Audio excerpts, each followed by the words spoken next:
Formula क्या है? Proprietors fund divided by total asset, इतना ठीक है? बिल्कुल ठीक सर। प्रोप्राइटर फॉर्मूला क्या है? तो समझाया देखो। प्रोप्राइटर्स फंड एक से ज्यादा का नहीं निकल सकता, ठीक है? निकलने को निकल सकता है, लेकिन ये बड़ी इम्प्रैक्टिकल सी कंडीशन है जो रियल लाइफ में देखने को नहीं मिलती। आगे चलें। फाइनेंशियल पोजीशन हाँ,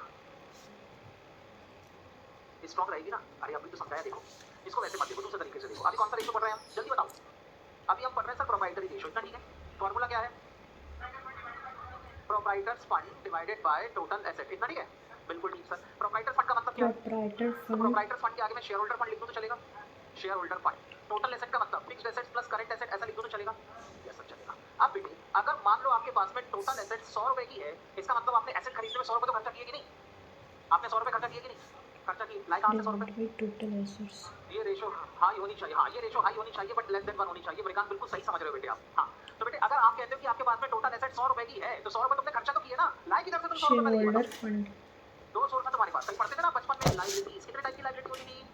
दो टाइप की। कौन कौन सी? शेयर अरे होल्डर फंड डिवाइडेड नालायक। एक बाय होती थी इंटरनल लाइबिलिटी और एक फिक्स्ड क्या होती एसेट थी? Plus external current liability. Assets. External sir हम कुछ भी बोले ना, आपको तो आंसर गलत ही बोलना है। फिर उसके बाद एक्सटर्नल लाइबिलिटी के आप दो 100 पार्टीशन करते थे। कौन कौन से? एक होती थी लॉन्ग टर्म लाइबिलिटी और एक होती थी करंट लाइबिलिटी। याद आया? इंटरनल लाइबिलिटी को ही आप लायबिलिटी कैपिटल के नाम से पुकारते थे। बोलो ठीक? ऐसे होता था ना। Internal liability for your capital. External liability internal मतलब बाहर वालों से जो उधार पैसा मांगा है, जिसको आप बड़े होने के बाद लायबिलिटी आप बॉइंग के नाम से पुकारने लगे, ऐसे मतलब होता था ना।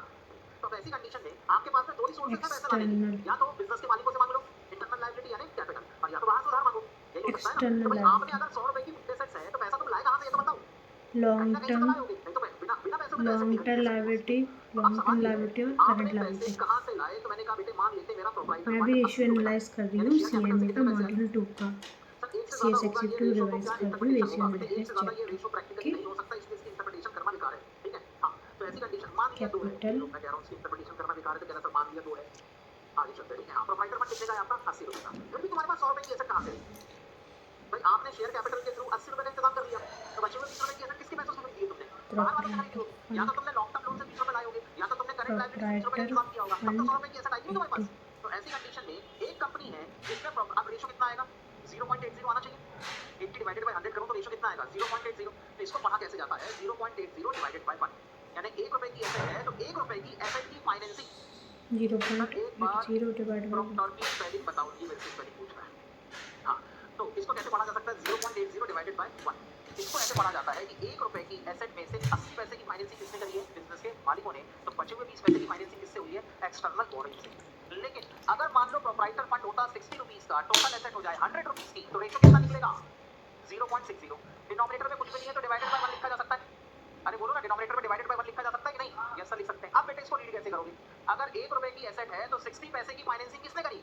कंपनी के शेयर होल्डर ने करी है, तो 40 पैसे की फाइनेंसिंग बोरिंग से हुई है।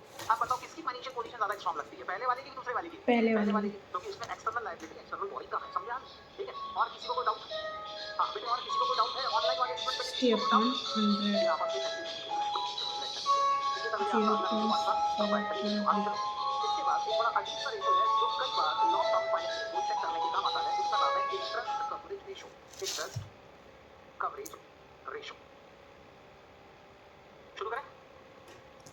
हाँ, अच्छा फिफ्थ है क्या? अच्छा ये फिफ्थ रेशियो है आपका, इंटरेस्ट कवरेज रेशियो। शुरू करें? इसका पहले फॉर्मूला लिख लो, फिर ये फॉर्मूला ऐसा क्यों बना है बाद में समझाता हूं। पहले लिखो तो फॉर्मूला EBIT नाम सुना? क्या होता है? सर इसका प्रैक्टिकल नहीं